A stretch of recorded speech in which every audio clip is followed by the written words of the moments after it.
My dear friends, new vision chemistry classes में आपका स्वागत है। जिन लोगों ने मेरे चैनल को सब्सक्राइब नहीं किया तो सब्सक्राइब कर लें। आज की क्लास में मैं आपको Arrhenius concept of acids and bases के बारे में बताऊंगा। Arrhenius concept of acids and bases. Okay, acid and base के कॉन्सेप्ट आर्हीनियस ने दिया, लुईस ने दिया, ब्रॉन्स्टेड लॉरी ने दिया। तो आज हम आपको किसके बारे में बताएंगे? Arrhenius concept of acid and base. ध्यान दें स्टूडेंट, इस कॉन्सेप्ट के अकॉर्डिंग जो सब्सटेंस एक्वस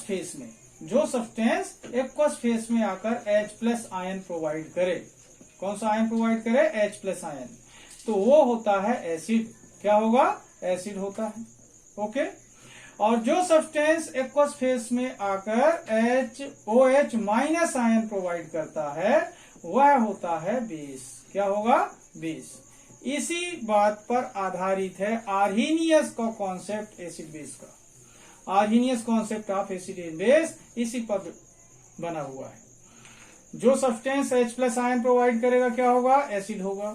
जो substance OH minus ion provide करेगा बेस होगा। ओके, तो देखें इसके बारे में डिटेल से।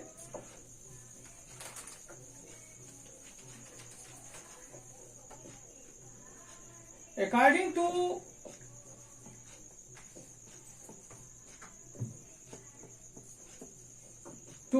Arrhenius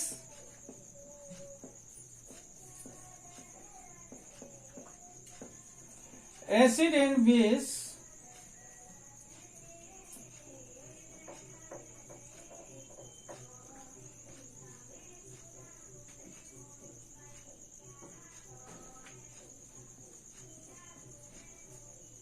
according to Arrhenius acid and base concept,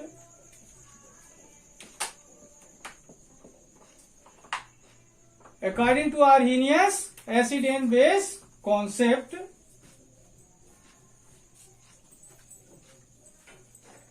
an acid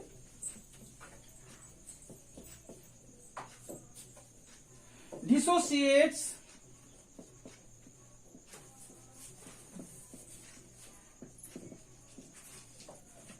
to give hydrogen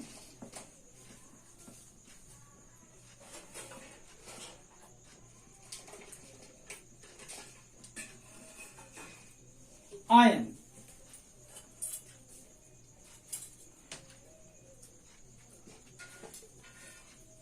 in aqueous solution. In aqueous solution. ध्यान दें, आर्हीनियस का एसिड एंड बेस कॉन्सेप्ट क्या बोलता है? Arrhenius acid and base concept, an acid dissociates to give hydrogen H plus ions in aqueous solution. For example,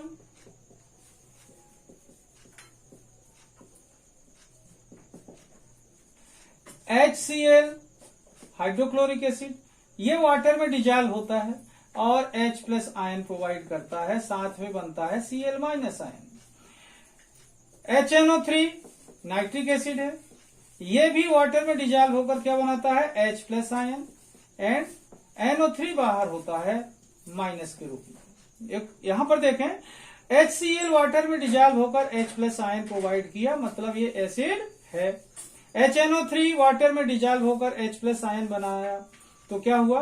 HNO3 ने water में dissolve होकर क्या बनाया? H प्लस आयन बनाया, तो ये भी एसिड है। ओके, लेकिन ध्यान दें स्टूडेंट, थोड़ी सी बात यह है कि जो H प्लस आयन जो होता है इसकी रिएक्टिविटी हाई होती है। ये जो H प्लस आयन होता है इसकी रिएक्टिविटी क्या होती है? हाई होती है। और रिएक्टिविटी हाई होने की वजह से ये वाटर मॉलिक्यूल से रिएक्शन कर लेता है। किससे रिएक्शन कर लेता है? वाटर से ये रिएक्शन कर लेता है, तो ये बना लेता है student H3O plus ion. H3O plus ion, इस आयन को बोलते हैं हाइड्रोनियम आयन। क्या बोलते हैं? Hydronium ion. ओके स्टूडेंट, ध्यान देंगे इस बात को कि जब कोई सब्सटेंस एक्वस फेस में गया, H प्लस आयन प्रोवाइड किया, ये थ्योरी बोलती है एसिड होगा। लेकिन H प्लस आयन जो होता है इसकी रिएक्टिविटी हाई होती है और रिएक्टिविटी हाई होने की वजह से वाटर मॉलिक्यूल से रिएक्शन करता है और हाइड्रोनियम आयन बना देता है। तो ये थ्योरी क्या बोलती है कि जब सब्सटेंस एक्वस फेस में हाइड्रोनियम आयन बनाता है तो वह एसिड है। इसे अलग कर दूं, फिर बात करता हूं।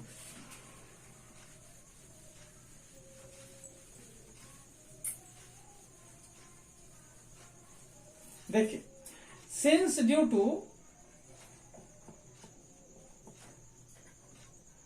To very high reactivity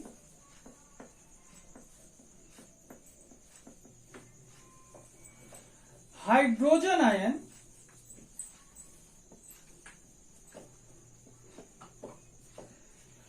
react with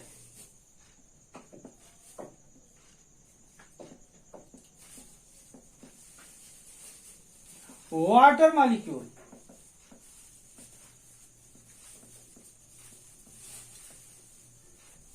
to form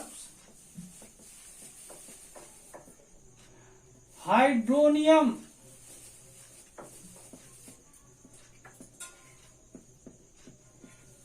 ion. कौन सा आयन? Hydronium ion, H3O plus ion, hydronium ion. Okay student, क्या बना लेता है ये hydronium ion?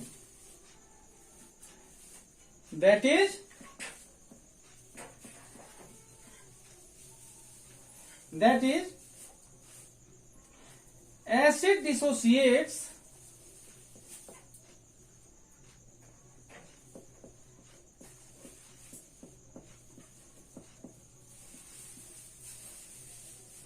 to give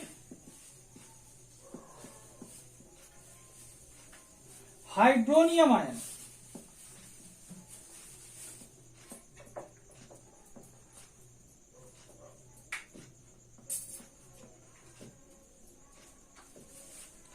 H3O plus, यह है hydronium ion in aqueous phase.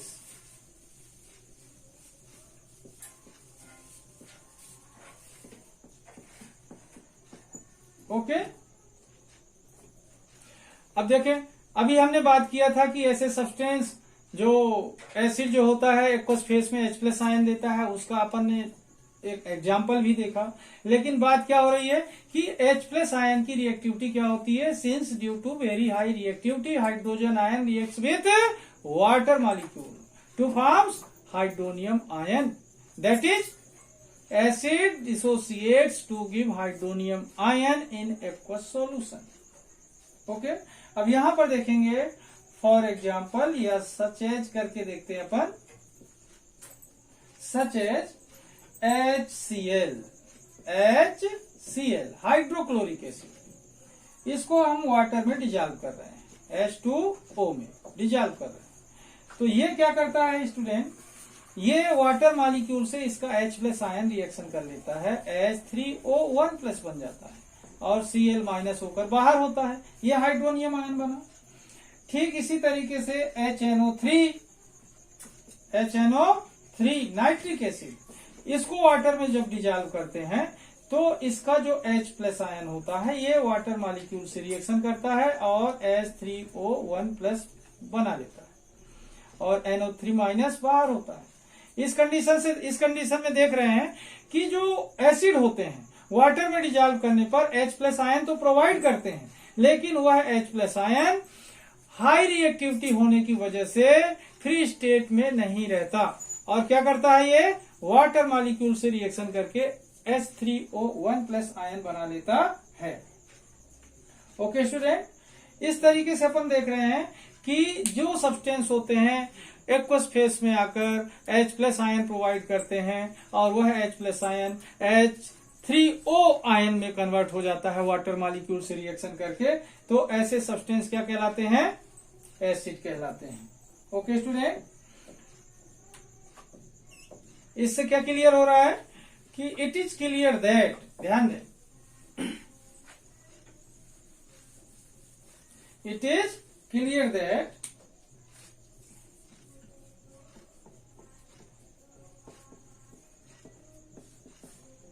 क्या क्लियर हो रहा है स्टूडेंट? क्या समझ जाएंगे अपन लोग? It is clear that it is clear that acids present there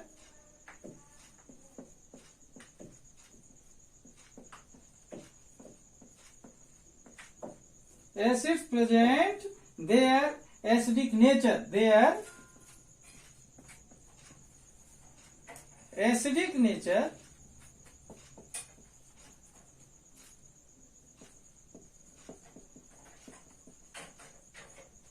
only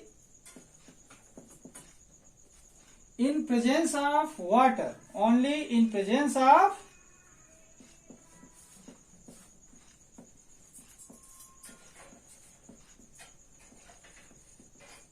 okay यहां पर क्या देख रहे हैं अपन? It is clear that acids present their acidic nature only in presence of water. कहने का मतलब क्या हुआ कि एसिड जो होते हैं केवल वाटर की उपस्थिति में ही अपनी एसिडिक प्रॉपर्टी को शो कर पाते हैं। किसमें? वाटर की उपस्थिति में ही अपनी उपस्थिति अपने एसिडिक नेचर को शो कर पाते हैं। Acidic character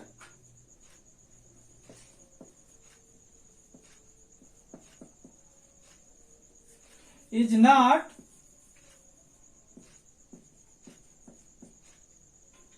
found in gaseous, that is क्या देख रहे हैं? Acidic character is not found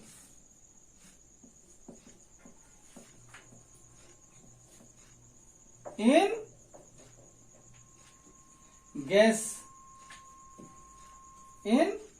gaseous state।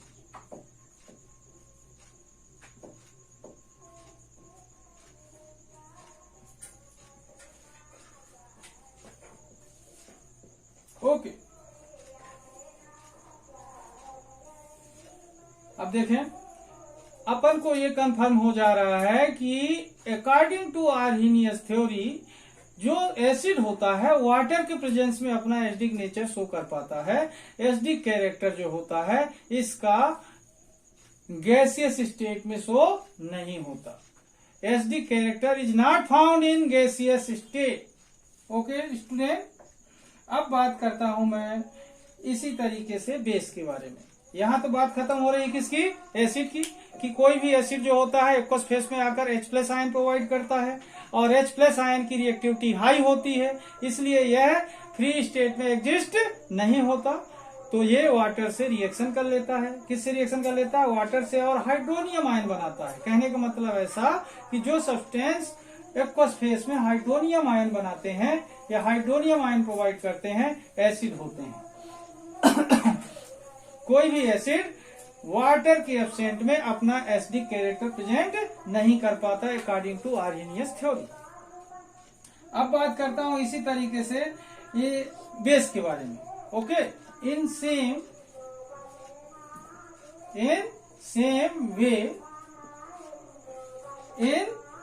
Way a base, in same way a base is that substance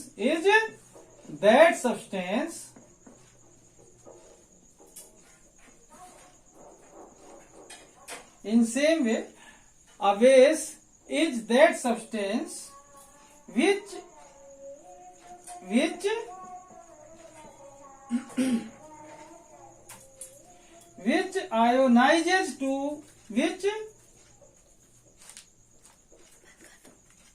ionizes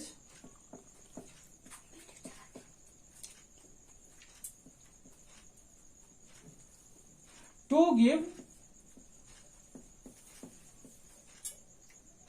hydroxyl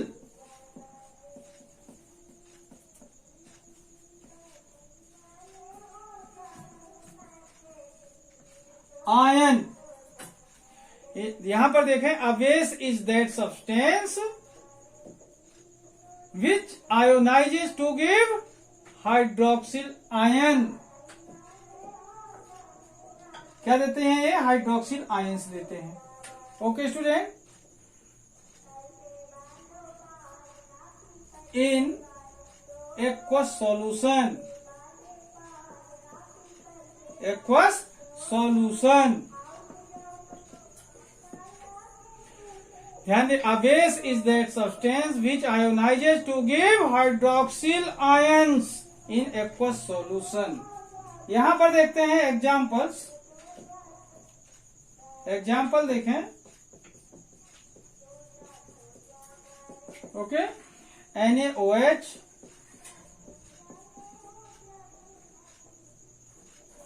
इसको देखें, ये आयोनाइज होता है वाटर में डिजॉल्व होकर Na plus and OH minus ion में. NH4OH, ये सोडियम हाइड्रोक्साइड के बारे में देखा. अब अमोनियम हाइड्रोक्साइड के बारे में देख रहे हैं. ये आयोनाइज होता है NH4 plus and OH minus ion में.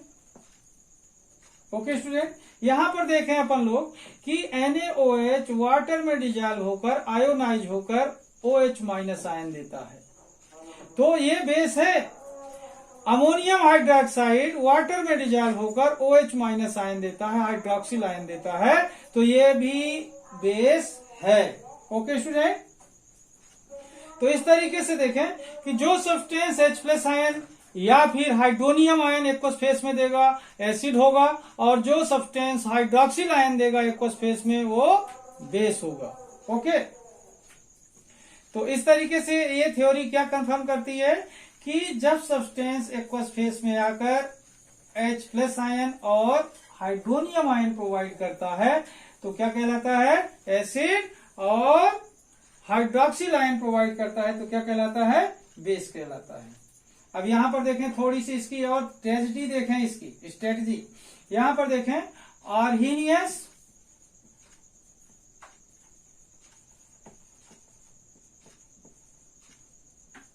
Theory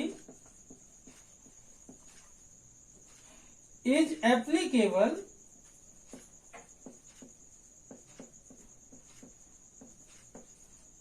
Arrhenius theory is applicable only, ध्यान दें ये समझने की बात है, is applicable only on the aqueous solution, aqueous solution of substances.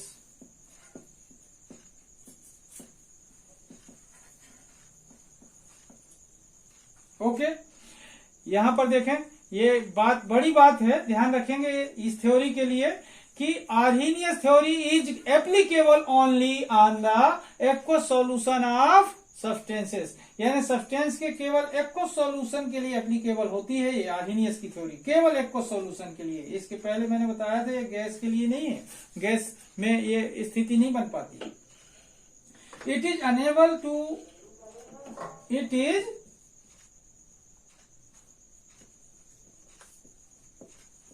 unable to explain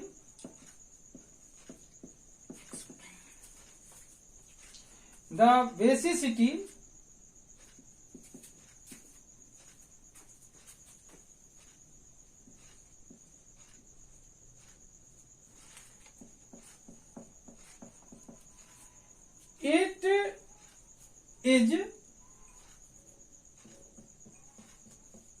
it is unable to explain the basicity of substances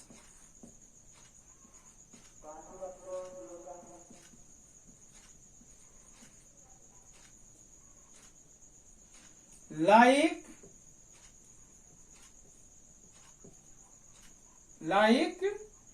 NH3, like NH3 which do not contain hydroxyl group, which do not contain hydroxyl group.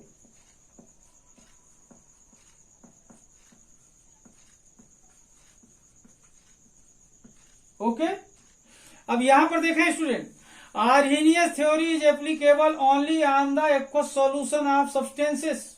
केवल ये solution की condition में applicable है। कोई भी substance हो उसके acidic और बेसिक नेचर को ये एक्सप्लेन कर सकती है, किसमें? सॉल्यूशन की कंडीशन में। लेकिन ये थ्योरी, अब यहां पर देखें दूसरी बात क्या बात कर रहा हूं कि it is unable to explain the basicity of substances like NH3। यहां पर एक एग्जांपल है NH3 बेस है ये, लेकिन बेस होने के बाद भी आर्हेनियस थ्योरी इसको ये नहीं बता पाती कि ये बेस है। क्यों? क्योंकि इसमें हाइड्रॉक्सिल ग्रुप नहीं है। तो ऐसे सब्सटेंस जिसमें हाइड्रॉक्सिल ग्रुप नहीं है और बेस हैं, उनके बारे में ये थ्योरी एक्सप्लेन नहीं कर पाती। ओके स्टूडेंट, तो इस तरीके से देखें कि जो आर्हेनियस की थ्योरी है, आर्हेनियस की थ्योरी केवल एक्वस फेस में एप्लीकेबल है और ये गैसियस स्टेट के लिए लागू नहीं होती। और ये थ्योरी ऐसे सब्सटेंस जिसमें हाइड्रॉक्सिल ग्रुप नहीं होता उसकी बेसिसिटी को भी एक्सप्लेन नहीं कर पाती। ओके, ये अलग कर दो। अब स्टूडेंट इसका ब्रीफ तरीके से समझने की कोशिश करिए कि according to Arrhenius theory, according to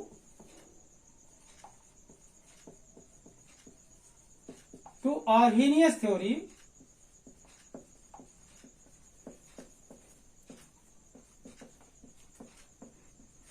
according to Arrhenius theory,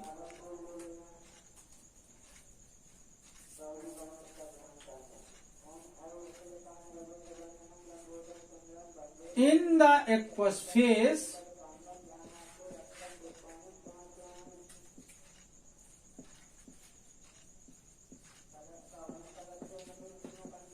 in the aqueous solution, OH plus ion donor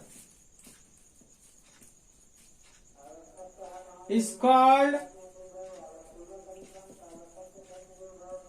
acid and OH minus ion donor is called base। Okay student, इस तरीके से देखें इनकी थ्योरी का एक brief summary. In the aqueous solution H plus ion donor is called acid and OH minus ion donor is called base। इस तरीके से स्टूडेंट ध्यान देंगे आप लोग कि कोई भी थ्योरी हो वो अपने तरीके से किसी सब्सटेंस के बारे में बात करती है। आर्हेनियस की थ्योरी क्या बता रही है? आर्हेनियस की थ्योरी बता रही है कि जब कोई सब्सटेंस एक्वस सॉल्यूशन में H प्लस आयन प्रोवाइड करता है एसिड होता है, OH माइनस आयन प्रोवाइड करता है बेस होता है। इसमें इसने ये भी बताया कि H प्लस आयन की रिएक्टिविटी हाई होती है और ये फ्री स्टेट में एग्जिस्ट नहीं हो पाता, ये वाटर मॉलिक्यूल से रिएक्शन कर लेता है। तो H प्लस आयन के रूप में ना प्रोवाइड करके एसिड क्या करता है? हाइड्रोनियम आयन प्रोवाइड करता है। ओके, और ये थ्योरी केवल एक्वस फेस में मतलब सॉल्यूशन की कंडीशन में एप्लीकेबल है। और इसकी एक और विशेष बात है कि जिस सब्सटेंस में हाइड्रॉक्सिल ग्रुप नहीं होता उस सब्सटेंस की बेसिसिटी को ये थ्योरी एक्सप्लेन नहीं कर पाती। ओके स्टूडेंट, तो आज की क्लास यहीं पर समाप्त करता हूं। जिन लोगों ने मेरे चैनल को सब्सक्राइब नहीं किया तो सब्सक्राइब कर लें। तब तक के लिए धन्यवाद।